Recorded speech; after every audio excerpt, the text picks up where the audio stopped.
అందరికీ నమస్తే. Welcome to TR TV. నేను మీ తిరుపతి. తెలంగాణ రాష్ట్ర ముఖ్యమంత్రి రేవంత్ రెడ్డి ఈరోజు రైతు భరోసా డబ్బులు విడుదల చేస్తున్నాడు. ఎకరానికి 12,000 రూపాయల చొప్పున రైతు భరోసా డబ్బులు రేవంత్ రెడ్డి పూర్తి స్థాయిలో విడుదల చేయడానికి సిద్ధమైపోయినటువంటి పరిస్థితి. అంటే ఎండాకాలం పంటకు సంబంధించినటువంటి రైతు భరోసా రేవంత్ రెడ్డి ఎకరానికి 6,000 రూపాయల చొప్పున ఇచ్చిండు. ఇప్పుడు వానాకాలం పంటకు సంబంధించినటువంటి రైతు భరోసా రేవంత్ రెడ్డి ఎకరానికి 6,000 రూపాయల చొప్పున ఇస్తున్నాడు. అంటే దాదాపు ఎకరానికి 12,000 రూపాయల చొప్పున రేవంత్ రెడ్డి 2 పంటలకు కలిపి రైతు భరోసా డబ్బులు ఇప్పుడు అకౌంట్లో మొత్తం విడుదల చేస్తున్నటువంటి పరిస్థితి. అంటే పోయినసారి రైతు భరోసాకు సంబంధించినటువంటి ఎండాకాలం పంట 2 ఎకరాలకి ఇచ్చినవి అయిపోయినాయి. ఇప్పుడు వానాకాలం పంటకు సంబంధించినటువంటి రైతు భరోసా ఈరోజు రేవంత్ రెడ్డి అకౌంట్లో జమ చేయడానికి పూర్తి స్థాయిలో సిద్ధమవుతున్నటువంటి పరిస్థితి. దాదాపు 4,000 కోట్ల రూపాయలు రేవంత్ రెడ్డి ప్రభుత్వం అప్పు చేస్తే సుమారు 3,200 కోట్ల రూపాయలు రేవంత్ రెడ్డి ప్రభుత్వం రైతుల ఖాతాలలో రైతు భరోసా డబ్బులు జమ చేయడానికి సిద్ధమైపోయినటువంటి పరిస్థితి. సో రైతులు చూడాల్సిన వీడియో ఇది. మరీ ముఖ్యంగా రైతు భరోసా కోసం ఎదురు చూస్తున్నటువంటి వాళ్ళు చూడాల్సిన వీడియో ఇది. మీ వాట్సాప్ గ్రూప్లలో, మీ సోషల్ మీడియా ప్లాట్ఫామ్స్లలో కూడా ఈ వీడియోని షేర్ చేసేటటువంటి కార్యక్రమం చేయండి. ఈరోజు సాయంత్రం 4 గంటలకు తెలంగాణ రాష్ట్ర ముఖ్యమంత్రి రేవంత్ రెడ్డి దాదాపు 5,000 మంది రైతులతోటి హైదరాబాద్లోనే ఒక సభ పెట్టేటటువంటి కార్యక్రమం చేస్తున్నాడు. అంటే రేవంత్ రెడ్డి ఈరోజు సాయంత్రం 4 గంటలకు రైతుల అకౌంట్లో రైతు భరోసా డబ్బులు విడుదల చేయడానికి సిద్ధమవుతా ఉన్నాడు. అయితే వాస్తవానికి రేవంత్ రెడ్డి రైతు భరోసా డబ్బులు ఎక్కడ విడుదల చేయాలి? ఖమ్మంలో విడుదల చేయాలి. కానీ ఖమ్మంలో భారీ ఎత్తున వర్షం పడ్డది కాబట్టి రేవంత్ రెడ్డి భారీ బహిరంగ సభ రద్దయిపోయినటువంటి పరిస్థితి. కానీ బట్టి విక్రమార్క కాంగ్రెస్ పార్టీ మంత్రులు రేవంత్ రెడ్డికి చెప్పిరట, అక్కడ సభ రద్దు అయితే మాత్రం మరి రైతు భరోసా రద్దు కావద్దు, ఇబ్బంది అవుతుంది, రైతులు కోపంతో ఉన్నారు, ఆగ్రహంతో ఉన్నారు. కాబట్టి రైతు భరోసా యథావిధిగా 30వ తారీఖు విడుదల చేస్తామని చెప్పినాం, 30వ తారీఖు విడుదల చేయాల్సిందే అని చెప్పి కాంగ్రెస్ పార్టీ మంత్రులు రేవంత్ రెడ్డికి చెప్పగానే రేవంత్ రెడ్డి ఏం చేసిండు? శిల్పకళా వేదికలో 5,000 మంది రైతులతోటి సాయంత్రం 4 గంటలకు రేవంత్ రెడ్డి రైతు భరోసా విడుదలకు సంబంధించినటువంటి కార్యక్రమం పెడుతున్నాడు. సో శిల్పకళా వేదికలో 5,000 మంది రైతులతోటి రేవంత్ రెడ్డి ఈరోజు ఒక మీటింగ్ పెట్టి రైతు భరోసా డబ్బులు విడుదల చేస్తున్నాడు. అసలు ఇంకో ట్విస్ట్ ఏంది చెప్పనా? రేవంత్ రెడ్డి శిల్పకళా వేదికలో ఆయన ఒక మీటింగ్ పెడుతున్నాడు. ఆయన పెడుతున్నటువంటి మీటింగ్ ఏదైతుందో ఇగో రైతు భరోసా సదస్సు అని చెప్పి రేవంత్ రెడ్డి మీటింగ్ పెడుతుండే ఈరోజు. ఇక ఒకసారి చూడరు మీరు, రైతు భరోసా సదస్సు రేవంత్ రెడ్డి పెడుతున్నటువంటి మీటింగ్ ఇది. చాలా క్లియర్గా మీకు అర్థమయ్యేటట్టు చెప్తా. మీకు కనబడుతుందో లేదో కొద్దిగా బ్రైట్నెస్ పెడుతున్నావు. రేవంత్ రెడ్డి పెట్టింది రైతు భరోసా సదస్సు, రైతు భరోసా నిధుల విడుదల కార్యక్రమం, ప్రతి రైతుకు ఎకరానికి 12,000 రూపాయల పెట్టుబడి సహాయం, ఆ తర్వాత 9 రోజుల్లో 9,000 కోట్ల పంపిణీ, గౌరవనీయులు ముఖ్యమంత్రి రేవంత్ రెడ్డి చేతుల మీదుగా రైతుల ఖాతాలలో జమ చేయనున్న ప్రజాప్రభుత్వం అని చెప్పి పెట్టారు. ఇక్కడ మొత్తం తెలంగాణ రాష్ట్ర ముఖ్యమంత్రి రేవంత్ రెడ్డికి సంబంధించినటువంటి ఫోటో ఉన్నది. బట్టి విక్రమార్క ఫోటో గిడ పెట్టారు. కింద ఎక్కడ కూడా బట్టి విక్రమార్కకు సంబంధించినటువంటి పేరు లేదు. కాంగ్రెస్ పార్టీ మంత్రి తుమ్మల నాగేశ్వరరావుకు సంబంధించినటువంటి ఫోటోనో పేరో లేదు. మరి తుమ్మల నాగేశ్వరరావు కూడా కాంగ్రెస్ పార్టీ వ్యవసాయ శాఖ మంత్రి కదా, మరి తుమ్మల నాగేశ్వరరావు ఫోటో ఎక్కడన్నా మీకు కనబడుతున్నదా? ఇప్పుడు మొన్న డొనాల్డ్ ట్రంప్ పేరు పెట్టారు. ఇక్కడ గచ్చిబౌలి దగ్గర ఏదో రోడ్డుకు డొనాల్డ్ ట్రంప్ పేరు పెడితే ఆ డొనాల్డ్ ట్రంప్ సంబంధించినటువంటి పేరు శంకుస్థాపనకు బట్టి విక్రమార్క పోయిండు. బట్టి విక్రమార్క శంకుస్థాపన చేసిన తర్వాత ఆ బోర్డు మీద బట్టి విక్రమార్క పేరు ఎక్కడ లేదు, ఓన్లీ రేవంత్ రెడ్డి పేరు మాత్రమే రేవంత్ రెడ్డి పెట్టుకున్నాడు. ఇది ఎక్కడ విచిత్రం?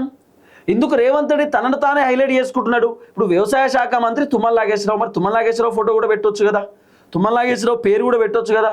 ఇప్పుడు తెలంగాణ డిప్యూటీ ముఖ్యమంత్రి బట్టి విక్రమార్క దళిత బిడ్డ, మరి బట్టి విక్రమార్క పేరు కూడా పెట్టొచ్చు కదా, పెట్టలే. కేవలం రేవంత్ రెడ్డి పేర్లతోటి రేవంత్ రెడ్డి శంకుస్థాపన అయితే రేవంత్ రెడ్డి పేరే ఫస్ట్ ఉన్నది. మిగతా మంత్రుల ఫోటోలో, ఎమ్మెల్యేల ఫోటోలో ఎక్కడ లేదు, ఎమ్మెల్యేల పేర్లు కూడా ఎక్కడ కనబడతలేవు. ఇంకోటి ఏంటంటే అసలు నాకు అర్థం కానటువంటి ఒక పెద్ద క్వశ్చన్ మార్క్ ఏంటంటే, ఇప్పుడు ఈ రైతు భరోసా ఏమన్నా కొత్త పథకమా?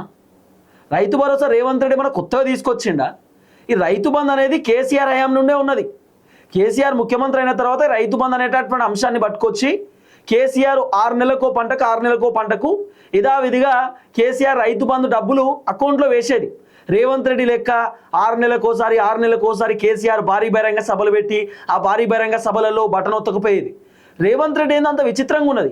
రైతు భరోసా అకౌంట్లో వేయాలంటే రేవంత్ రెడ్డి భారీ బహిరంగ సభలు పెడుతున్నాడు. భారీ బహిరంగ సభలు పెట్టుడు, కేసీఆర్ని తిట్టుడు, రైతు బంధు డబ్బులు అకౌంట్లో వేసుడు. రేవంత్ రెడ్డి మనం కొత్తగా ఎత్తున్నా రైతు బంధు డబ్బులు. కేసీఆర్ రైతు బంధు వేసినట్టే కదా రేవంత్ రెడ్డి వేసేది. కానీ అప్పట్లో కేసీఆర్ ఎందుకో మరి ప్రతిసారి భారీ బహిరంగ సభలు రైతు బంధు వేసేటప్పుడు మీటింగ్లు పెట్టలే. కానీ రేవంత్ రెడ్డి భారీ బహిరంగ సభ పెట్టి ఆ సభలోనే బటన్ ఒత్తుతున్నాడు. మరి ఇదేందో. ఇప్పుడు రైతు భరోసా అనేది యథావిధిగా 5 సంవత్సరాలకు ఖచ్చితంగా రైతు భరోసా రావాలి. 5 సంవత్సరాలకు దాదాపు 10 సార్లు రావాలి. ఒక ఎకరానికి రైతు భరోసా 6,000 రూపాయలు అంటే దానికి దాదాపు సంవత్సరానికి 2 పంటలు రావాలి.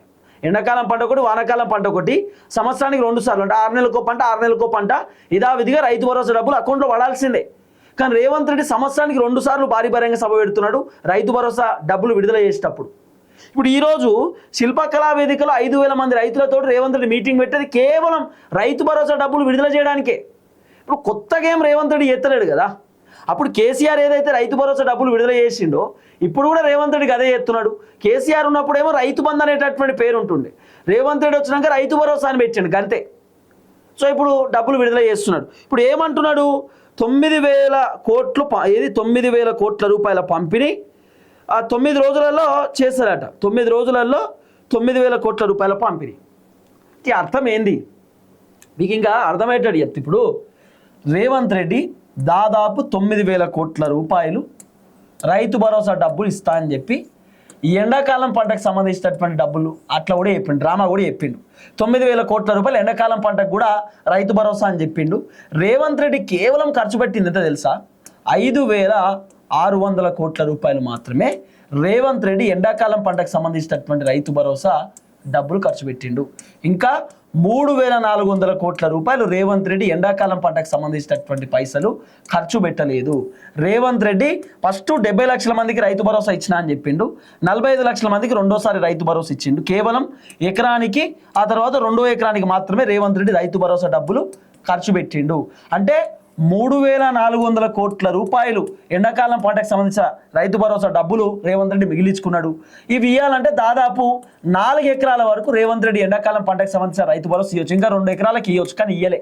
ఇప్పుడు ఏమంటున్నాడు, 9,000 కోట్ల రూపాయలు 9 రోజులలో మేము పూర్తి చేస్తామని రేవంత్ రెడ్డి డైలాగులు చెప్తున్నారు. అది కాని పని, మీరు గుర్తుపెట్టుకోండి. ఇప్పుడు కేవలం రేవంత్ రెడ్డి ఒక ఎకరానికి మాత్రమే రైతు భరోసా డబ్బులు ఇస్తాడు. దాదాపు ఎకరానికి ఎంత, 3,500 కోట్లు, 2,900 కోట్లో రేవంత్ రెడ్డి ఇప్పుడు రైతు భరోసా డబ్బులు అకౌంట్లో వేస్తాడు. దాదాపు ఎకరం రైతు భరోసా పైసలు కూడా 10 రోజులు ఇస్తాడు. 10 డేస్ వస్తాయట మీకు. 10 డేస్ వరకు ఎకరానికి రైతు భరోసా వస్తాయి. అంటే దాదాపు ఎట్లా అంటే ఇప్పుడు 70 లక్షల మందికి రైతు భరోసా కదా ఎకరం, అంటే ఎకరం లోపు ఉన్నటువంటి వాళ్ళందరికీ వస్తుంది కదా, అంటే 40 గుంటల లోపే వస్తుంది కదా రైతు భరోసా డబ్బులు. ఇప్పుడు ఏం చేస్తాడు, ఫస్ట్ ఒక 10 గుంటలకి ఎత్తాడు, 20 గుంటలకి ఎత్తాడు, 25 గుంటలు, ఆ తర్వాత 30 గుంటలు, 35 గుంటలు, ఈ తర్వాత 40 గుంటలు. ఇట్లా రేవంత్ రెడ్డి విడతల వారిగా రైతు భరోసా ఇవ్వడానికి తయారవుతున్నాడు. ఈ వానాకాలం పంటకు సంబంధించి కూడా రేవంత్ రెడ్డి ఇదే ప్రయత్నం చేస్తున్నాడు. మళ్ళీ ఏం చేస్తాడు రేవంత్ అన్న అంటే, ఎకరానికి ఇట్లా మళ్ళీ పైసలు కూడా ఇప్పుడు దాదాపు ఒక 3,000 కోట్లు ఖర్చు పెట్టిండు అనుకో, ఫస్ట్ ఒక ఎంత చేస్తాడు, 500 కోట్లు, ఆ తర్వాత ఇంకో 500 కోట్లు, ఆ తర్వాత ఇంకో 250 కోట్లు, ఇంకో 300 కోట్లు, ఇట్లా విడుదల వారిగా రేవంత్ రెడ్డి రైతు భరోసా డబ్బులు ఇచ్చే కార్యక్రమం చేస్తున్నాడు. ఇప్పుడు 9 రోజులలో 9,000 కోట్ల రూపాయలు మేము రైతు భరోసా డబ్బులు రైతుల అకౌంట్లో వేస్తాను రేవంత్ రెడ్డి చెప్తున్నాడు కదా, మీరు రాసి పెట్టుకోరు. 9 రోజులలో రేవంత్ రెడ్డి 9,000 కోట్ల రూపాయలు ఇయ్యాడు. కేవలం అది బ్యానర్ల మీద, ఫ్లెక్సీల మీద మాత్రమే కనబడుతుంది, వాళ్ళ యాడ్స్ మీద మాత్రమే కనబడుతుంది. పేపర్లలో వాళ్ళు ఇచ్చుకునేటటువంటి ఏదైతే ఆ యాడ్లు ఉంటాయో యాడ్ల మీద మాత్రమే మీకు కనబడతాయి. అంత సినిమా లేదు ఈడ. రేవంత్ రెడ్డి దగ్గర పైసలు లేవు. రేవంత్ రెడ్డి అప్పు చేసింది 4,000 కోట్ల రూపాయలు. దాంట్లోకి వెళ్ళి దాదాపు 3,000 కోట్లు ఇప్పుడు రైతు భరోసా డబ్బులు ఎకరానికి ఇచ్చేస్తాడు. మళ్ళా 2వ ఎకరం రైతు భరోసా ఎప్పుడు ఇస్తాడు అనేది ఆయనకు తెలియదు, కాంగ్రెస్ పార్టీ మంత్రులకు తెలియదు, రైతు బంధు తీసుకునేటటువంటి రైతులకు కూడా తెలియదు. ఎప్పుడు ఇస్తాడో రేవంత్ రెడ్డికి అసలు మొత్తమే తెలియదు. కాబట్టి ఈ రైతు భరోసా రేవంత్ రెడ్డి చెప్పినట్టు 9 రోజులలో 9,000 కోట్లు ఇవన్నీ కూడా నమ్మకుర్రి, ఇదంతా ఉత్తదే. ఇప్పుడు ఏదో రైతులు విపరీతమైనటువంటి వ్యతిరేకంగా ఉన్నారు కాంగ్రెస్ ప్రభుత్వం మీద, కాబట్టి ప్రభుత్వానికి ఇబ్బంది అవుతా ఉంది, ప్రభుత్వానికి డ్యామేజ్ అవుతుంది, కాబట్టి రేవంత్ రెడ్డి ఇప్పుడు రైతు భరోసా డబ్బులు అకౌంట్లో విడుదల చేసేటటువంటి కార్యక్రమం చేస్తుండే తప్ప రేవంత్ రెడ్డి వాస్తవానికి రైతు భరోసా చేయడానికి అంత సిద్ధంగా ఏం లేడు. రేవంత్ రెడ్డి ఒక సర్వే చేపిస్తే ఆ సర్వేలో రేవంత్ రెడ్డికి మొత్తం నెగిటివ్ వచ్చింది. ఏంది కారణం ఏంది అంటే మరి రైతు భరోసా ఇస్తలేం, రైతులందరూ కోపంగా ఉన్నారు, ఆగ్రహంగా ఉన్నారు, రైతులు వ్యతిరేకంగా ఉన్నారు, అసంతృప్తి అసహనంతో ఉన్నారు ప్రభుత్వం మీద అని రేవంత్ రెడ్డికి రిపోర్ట్ ఇచ్చుడుతోటే రేవంత్ రెడ్డి కింద పడి మీద పడి ఇప్పుడు వానాకాలం పంటకు సంబంధించినటువంటి రైతు భరోసా ఇస్తున్నాడు. మీకు ఇంకో ట్విస్ట్ తెలుస్తలేదు, రేవంత్ రెడ్డి ఎండాకాలం పంటకు సంబంధించిన రైతు భరోసా 3,400 కోట్ల రూపాయలు దాచిపెట్టుకున్నాడు. అవే పైసలు ఇప్పుడు ఈ వానాకాలం పంటకు సంబంధించిన రైతు భరోసా ఇస్తున్నాడు. కొత్తగా ఇచ్చేది ఏం లేదు, ఈయనేం కొత్తగా ఏం పట్టుకొత్తలేడు, ప్రతిసారి పైసలు దాచిపెట్టుకుంటున్నాడు. ఏమన్నా అంటే మాత్రం పైసలు తెలంగాణ దివాలా తీసింది, ఆగమైపోయింది, ఆర్థిక పరిస్థితి బాగాలేదు అంటున్నాడు. మొన్నేమో మూసి ప్రక్షాళన చేస్తా, ఎవరైనా అడ్డం పడితే మూసి లేచి తొక్కుతా అంటున్నాడు.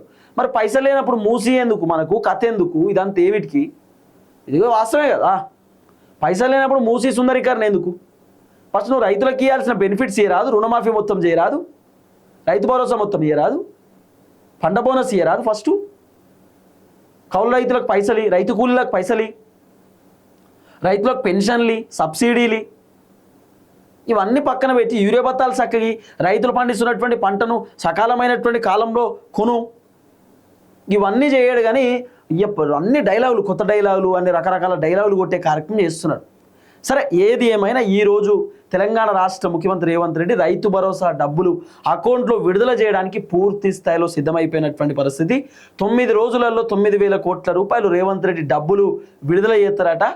ఇక మీరు రాసి పెట్టుకుని ఆయన అంత పెద్ద సీన్ మేము ఉండదాడ, ఏదో అట్లా అనౌన్స్ చేసుకోవడానికి చేసుకుంటారు అంతే. చూద్దాం ఏం జరగబోతుందో. దయచేసి వీడియో అందరికి షేర్ చేయండి, అందరికీ తెలవాల్సిన అవసరం ఉంది. కొత్తగా ఎవరైతే రైతు భరోసాకు అప్లై చేసుకురో వాళ్ళకు కూడా రైతు భరోసా డబ్బులు రేవంత్ రెడ్డి ఎకరానికి ఇచ్చేటటువంటి కార్యక్రమం చేయబోతా ఉన్నాడు. చూద్దాం, సాయంత్రం కూడా రేవంత్ రెడ్డి రైతు భరోసా డబ్బులు విడుదల చేసిన తర్వాత కూడా ఇంకొక వీడియోలో మనం మాట్లాడుకునేటటువంటి కార్యక్రమం చేద్దాం. అందరికీ నమస్తే, థ్యాంక్ యూ సో మచ్, జై తెలంగాణ.